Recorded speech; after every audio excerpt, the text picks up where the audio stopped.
こんにちは。今回はこちらのベースを修理していきます。テスコの BS101 というモデルで60年前の国産ベースであり、かなり渋い見た目かつデザインがすごく良いんですが、楽器として不安定な箇所がいくつかあります。まずスケールが短すぎる点です。スケールとは弦の支点となるナットからブリッジまでの距離のことであり、一般的なエレキベースのスケールは 864mm、ショートタイプのもので 762mm です。一方こちらのベースはなんと 628mm。 スケールが短いと弦の長さが短くなり、張力が弱くなるためチューニングが安定しなくなります。次にオクターブチューニングができないという点です。ベースなどの弦楽器は弦の張力やネックの状態などの要因により、弦を押さえる位置によってわずかな音程のズレが生じてしまいます。オクターブチューニングとは、この音程のズレを修正し、弦を押さえずに弾いた音程と合わせる作業のことを言います。一般的なベースではブリッジのサドルが可動式であり、サドルを前後で動かすことでオクターブチューニングを行います。しかしこのベースのサドルは金属の棒がただ置かれているだけであり、調整が不可能なのです。音を出してみるとこんな感じです。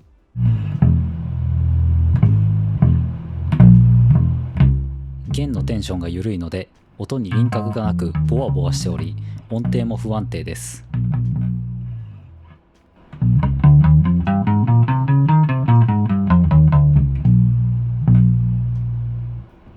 オクターブチューニングができないので、12フレットを押さえて弾いた音と押さえずに弾いたハーモニクスの音程が合いません。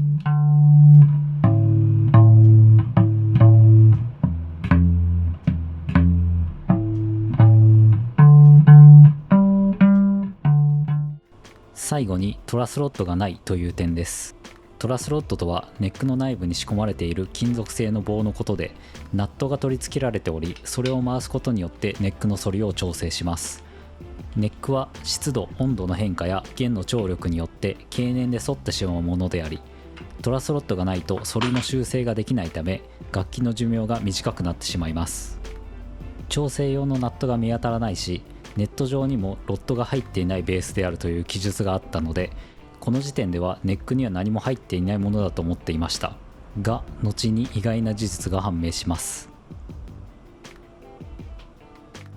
手っ取り早く改善させるには新たにネックを作ればよいのですが、そうするとこのベースが持っている風格がなくなってしまいます。なのでリペアで可能な限りの改善を試みるというコンセプトで進めていきます。それでは作業を始めていきます。まずはネックを外していきます。ボルトオンタイプなのでネジを外したら取れるはずなんですが、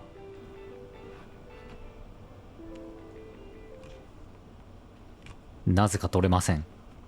おそらく前の所有者がなぜかネックをボンド付けしており、ガチガチにくっついてしまっています。無理やり力で外すと破損する恐れがありますね。ここで登場するのがエスプレッソマシンです。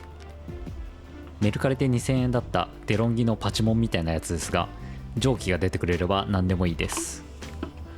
蒸気を出すところに耐熱ホースをはめて、蒸気を接着部に当てることで熱によってボンドを溶かしていきます。ホースの先端には針ノズルをつけています。蒸気を当てながら慎重にネックを動かして外していきます。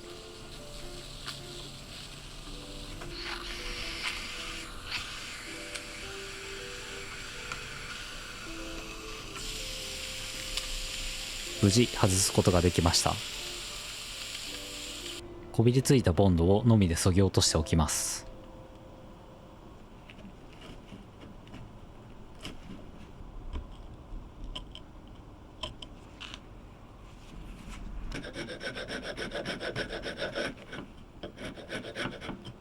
まずはネックの位置を高くしてサドルにかかる弦の角度をきつくすることで張力を稼ぐことができないか試してみます。MDF でシムを作り 6mm ほどネックの位置を高くしてみます。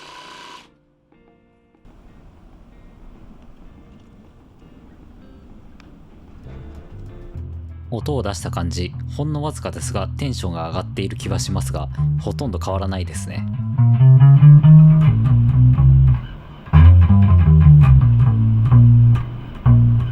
やはりスケール自体は長くしないと弦の張力に大きな変化は得られないと思ったので、現状でついているブリッジをフェンダータイプへ交換し、ボディの端に取り付けることでスケールを 60mm ほど長くしていきます。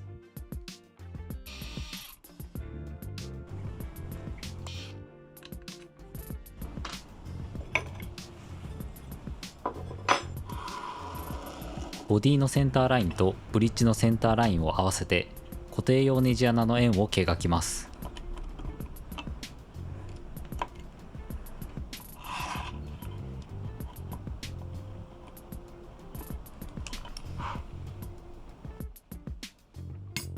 円のセンターを出した後、ボール板で下穴を開けていきます。穴開けが完了したらブリッジとサドルを取り付け、弦を張って音出しをしていきます。ブリッジ交換前との比較はこんな感じです。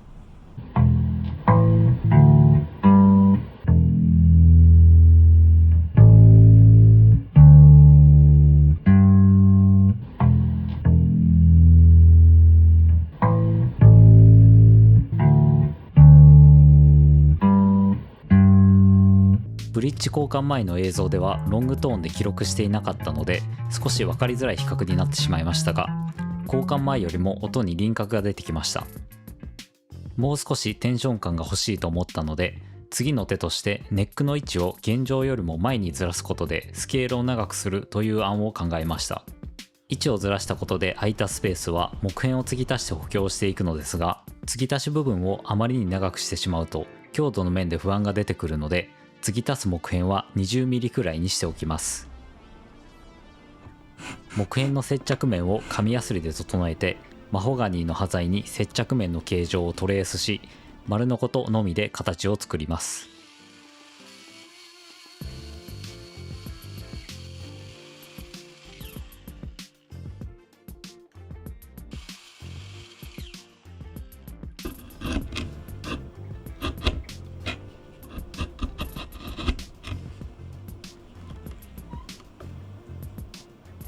タイトボンドで接着をしてクランプで固定し、1日乾燥させた後、紙やすりでネックジョイント面の平面を出していきます。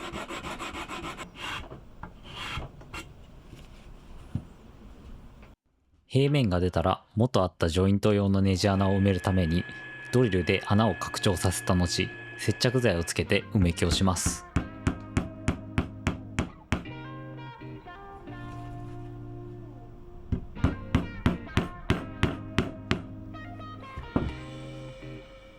ボンドの乾燥を待っている間に先ほど MDF で作ったネックシムをアルダーで作っておきます。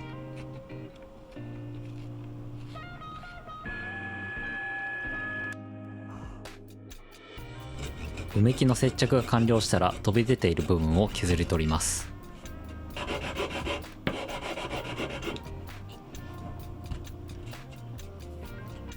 ボディのセンターとネックのセンターを合わせて、ボディ側のジョイント穴と同じ径のドリルビットを使い、ネック側に下穴用のマーキングをします。マーキングした位置を狙ってボール板で下穴の加工をしたら、一度ボディに取り付けます。ここの部分の埋め木を作っていくのですが、エッジ部分が削ぎ落とされているのと、ここになぜか切れ込みが入っているので、この切れ込み部分と同じ深さまで他の部分を削り取った後、埋め木を作っていこうと思います。丸ノコで粗加工をした後、紙やすりで切断面を整えます。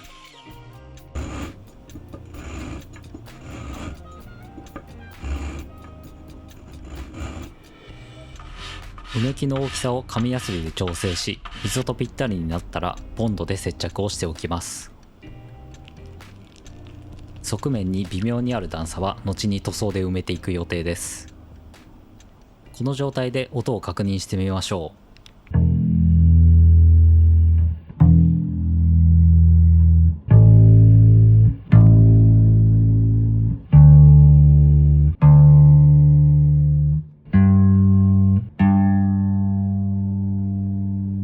加工前よりも音が少しブライトになった感じがあり、初期状態と比べてかなり音の輪郭がはっきりしてきました。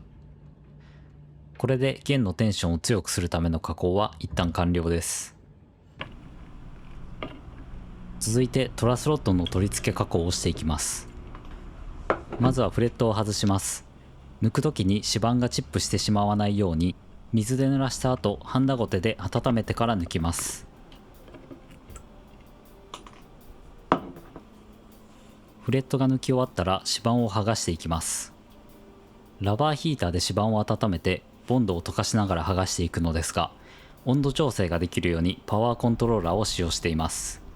80度から100度くらいあればボンドは溶けると思うので、接着面がそれくらいの温度になるように130度ぐらいに設定して指板の表面を温めていきます。端材で押さえて数分温めた後、刃物を使って剥がしていきます。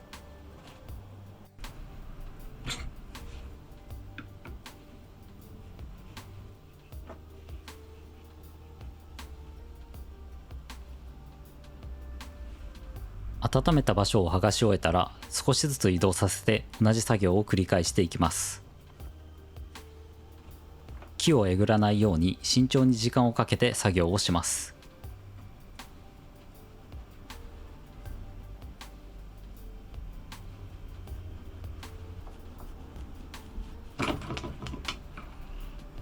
無事に剥がすことができました。剥がしたところを見てみると、トラスロットが入っていないはずなのに明らかに何かが入っています。恐る恐る埋め木を削ってみます。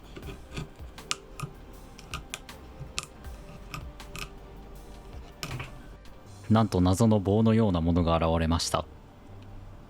この棒自体がボンドでガチガチに接着されているので、これも力ずくで外そうとするとネックを破損しかねません。なので一旦棒の真横にトリマーで溝を作り、再びエスプレッソマシンでボンドを溶かす作戦に出ました。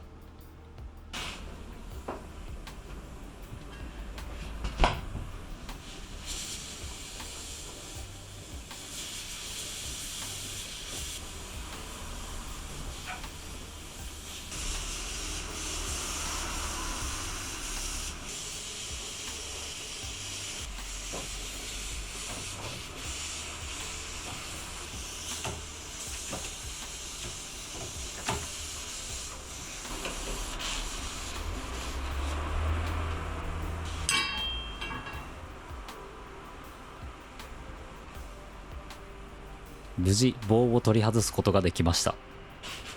60年前のトラスロットがないと言われているベースなのに、ネックの状態がそんなに悪くなかったのが不思議だったんですが、この鉄の棒がしっかり働いていたということですかね。何も入っていないネックかと思いきや、なんか鉄の棒が入っているという真実を新たに発見してしまいました。続いて埋め木をしていきます。トリマーで溝の形を整えた後、埋め木の大きさを紙やすりで調整していきます。この時まだ定板を持っていなかったので、家の中で最も平面が出ていた使われなくなった5番に紙やすりを貼り付けて作業しました。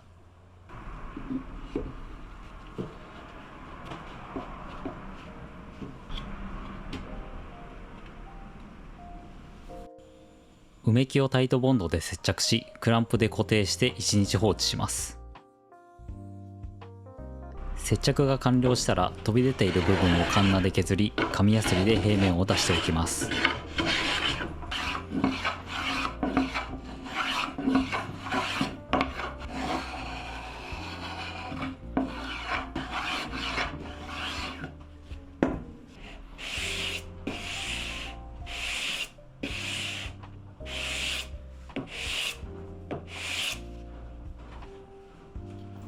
ブリッジの位置が移動したことで合わせてフレットの位置を変える必要があるので、もともとあったフレット溝を埋めていきます。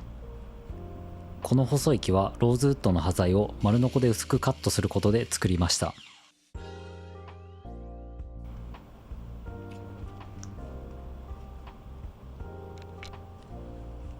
インレイ用の溝も埋めておきます。接着には二液性のエポキシ接着剤にローズウッドの粉を混ぜたものを使っています。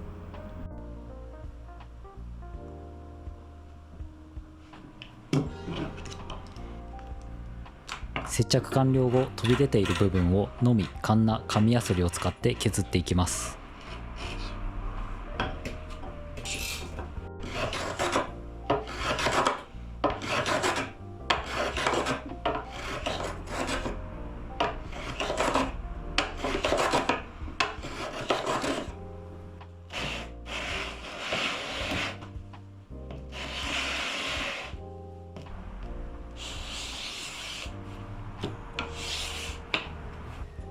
指板の裏面も紙やすりで削り平面を出しておきます。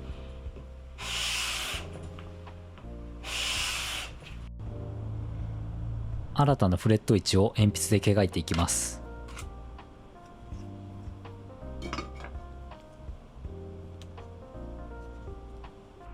描いた線を狙ってノコギリで溝を掘っていきます。ノコギリをまっすぐに移動することができる自作のジグを使っています。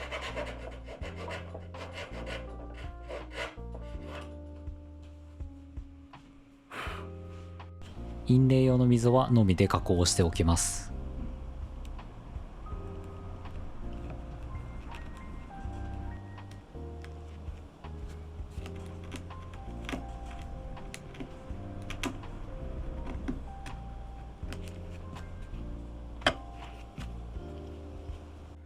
続いてトラスロッド用の溝をトリマーで加工していきます。ネックの状態をより安定させるためにトラスロッドの両サイドにカーボン製のロッドを入れることにしたので3つの溝を作りました。溝ができたらトラスロッドのナット用の穴をボール板で加工します。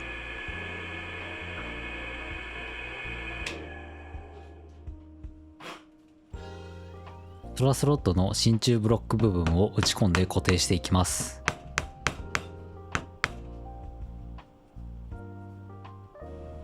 続いてカーボンロッドをネックに固定していきます。エポキシ樹脂を溝に塗布してからロッドを入れます。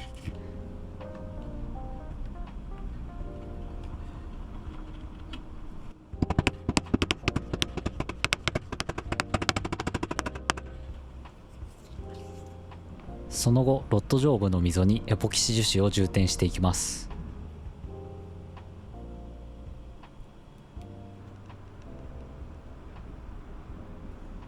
エポキシ樹脂が十分に固まったら飛び出ている部分をスクレーパーで削り平面を出します。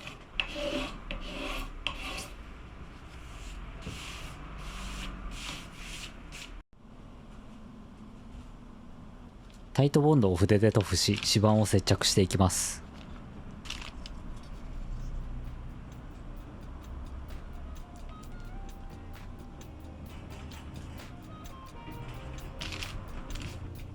インレイ用の溝部分に接着ガイド用のビス穴を作っており、ここをビスで留めることで接着位置がずれるのを防止します。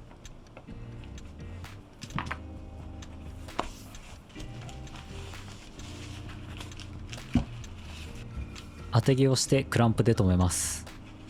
気づいた方もいるかもしれませんが、マスキングテープがトラスロッドの上部についたまま接着してしまっているんですよね。自分はこの辺りでハッと気がついて、この後カメラを止めて慌てて剥がしました。これがギリギリで救出できたマスキングテープです。ボンドが乾く前に気づいてよかったです。丸1日放置した後、クランプとビスを外します。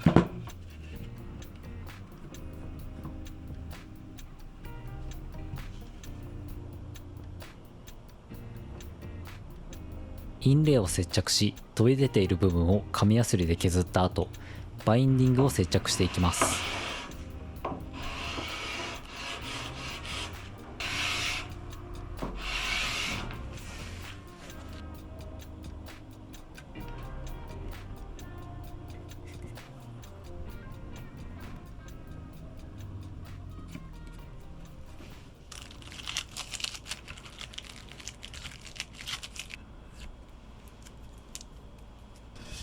接着完了後、スクレーパーとカンナを使って余分なところを削ります。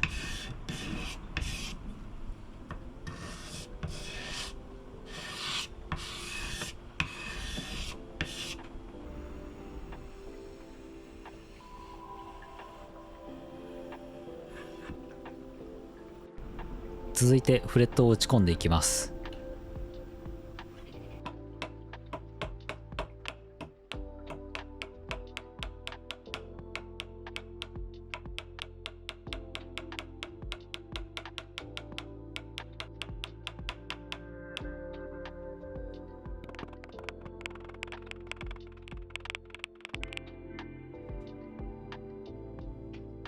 打ち込みが完了したらエッジ部分を鉄やすりで削った後、フレットの天面を油性ペンでマーキングし、すり合わせをしていきます。まず角パイプを当てて大きく飛び出ているフレットを探し、そのフレットだけを削ります。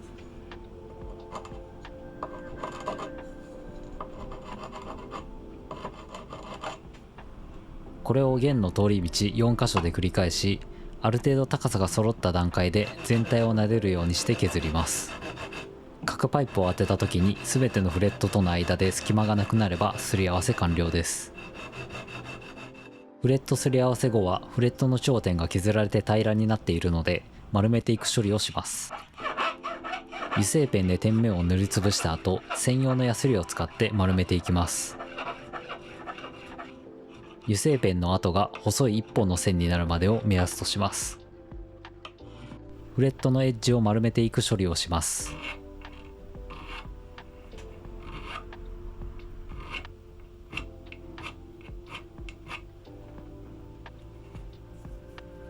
エッジ処理が完了したらスポンジヤスリですり合わせの傷を消しておきます。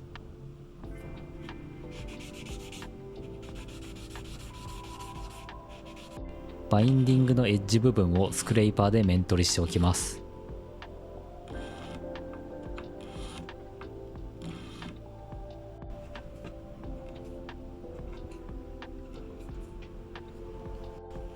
指板用のオイルを塗ってフレット関連の作業は完了です。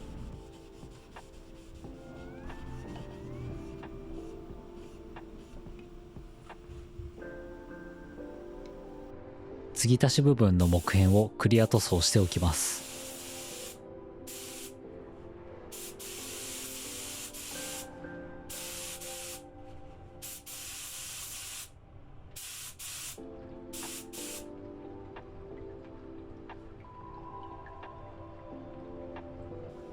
ナットを作って弦を張っていきます。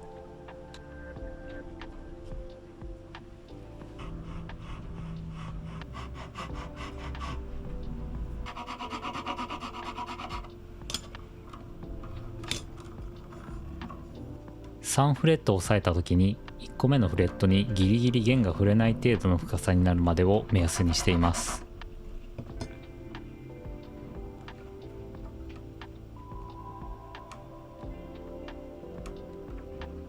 弦の高さが変わっているので、それに合わせてピックアップ用のマウントを作っていきます。もともとついていたマウントをガイドにしてトリマーで 5mm 厚のメイプル板を加工します。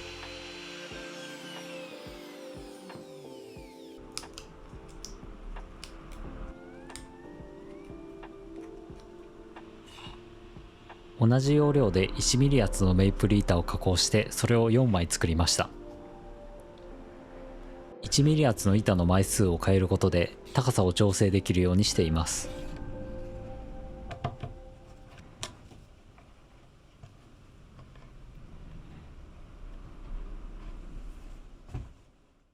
これでリペアは完了です。テスコのデザインと経年による風格がかなりいい味を出しているベースだと思うので、それを残しつつリペアできたのは良かったです。鉄の棒を見つけた時はかなり上がりましたね。いろいろあって楽しい作業でした。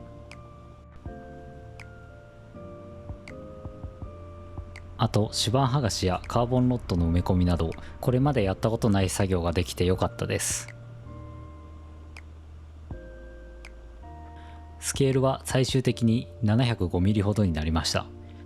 まだまだショートスケールのベースよりも短いので音の不安定さはありますが、それがいい感じに楽器のキャラクターになっています。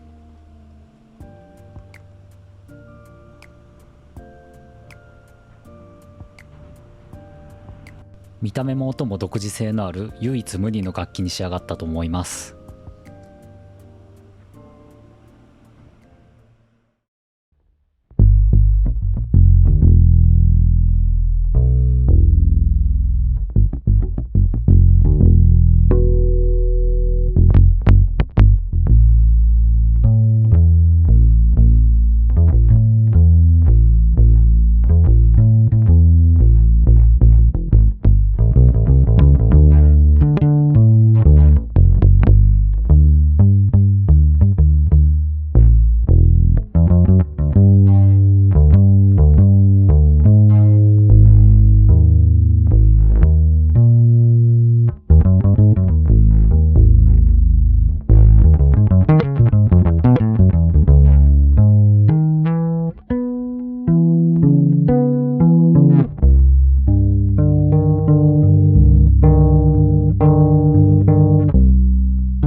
ご覧いただきありがとうございました。制作の励みになるのでチャンネル登録をいただけると嬉しいです。